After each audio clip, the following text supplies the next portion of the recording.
The car you see on the screen now was not just a big, flashy American car. This car told the story of an era slowly coming to a close. The 1967 Imperial. At first glance, still imposing and powerful. Long, heavy, serious. But beneath this bodywork lay a different story. This car was not the zenith of the Imperial brand. On the contrary, it was the first moment it began to abandon its own identity. For years, Imperial stood apart within the Chrysler family. It was different not only in name, but also in structure. While other Chrysler models had long since switched to monocoque bodies, Imperial stubbornly continued on its own path. Until 1967. From the outside, this year doesn't look like a major revolution. But in automotive history, some breaks are silent. And those are the most dangerous ones. In this model year, Imperial lost its unique chassis structure. Now it too had a monocoque body like the others. On paper, it made sense. Costs were going down. Production was getting easier. But the spirit, that's where it started to crack. This video isn't so much about how powerful a car is, as it is about what a brand lost. And that story begins right here. To understand the Imperial, you need to know what sets it apart from other cars. For many years, this car was unlike any other Chrysler. Because the Imperial was built like a classic automobile. A separate chassis, a body mounted on top. This method was expensive. It was heavy, but it had an advantage. Silence, solidity, and refinement. If the road was rough, the Imperial didn't care. Vibration couldn't get inside. Because this car was designed not just for transportation, but for isolation. But by the 1960s, the automotive world had changed. Monocoque bodies were lighter and cheaper, and everyone was now moving in that direction. The Imperial resisted. Until 1966. In 1967, this struggle ended. The Imperial now shared the same structure as other Chryslers. This change, which seemed like a minor detail on paper, actually fundamentally affected the brand's identity. Because from then on, the Imperial would cease to be a car in its own right and begin to become a more luxurious Chrysler. The interesting part is this.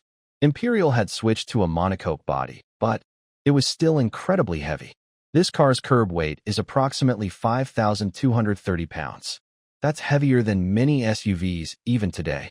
This weight was no accident. Sound insulation, thick metal, heavy glass, massive components.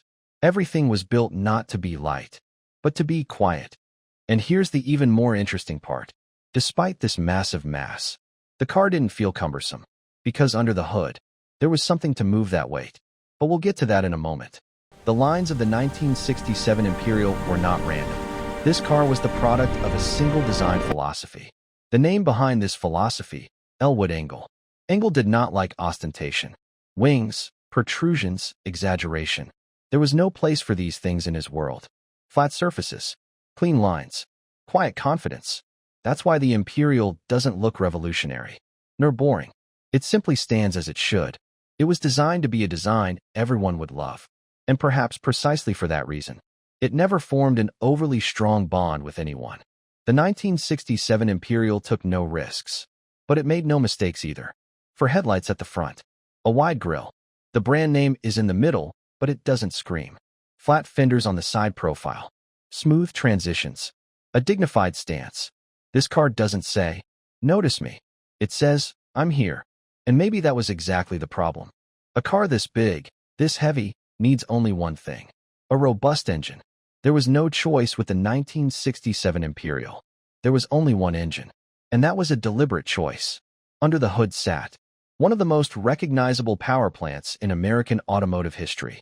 The 440 cubic inch V8. This engine was high compression. It demanded high-grade fuel.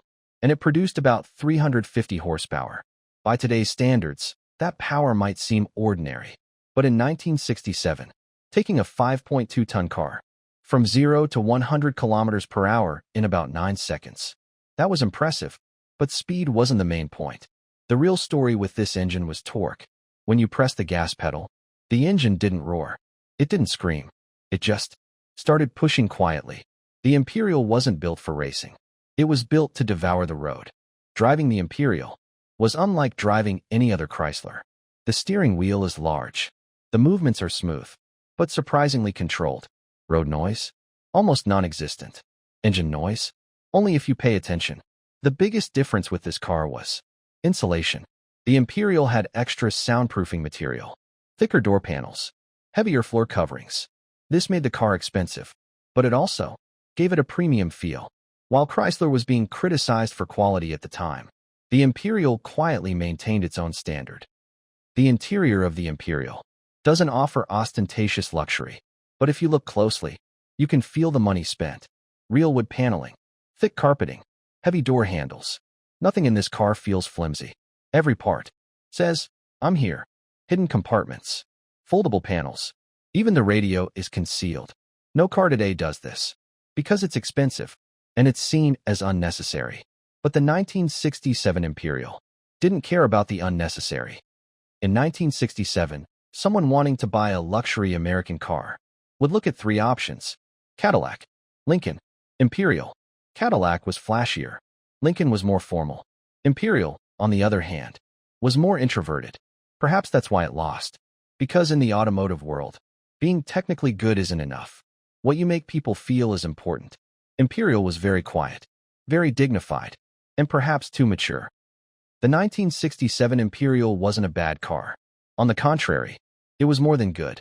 But in automotive history, it's not the best that win, but the right ones. This car was the first step a brand took away from itself, and that step could not be taken back. When we look at the 1967 Imperial today, we see this: a car, a decision, and an identity slowly fading away. Do you think this car received the recognition it deserved? Or was it forgotten because of its silence? Share your thoughts in the comments. Backhand index pointing down. See you in the next story.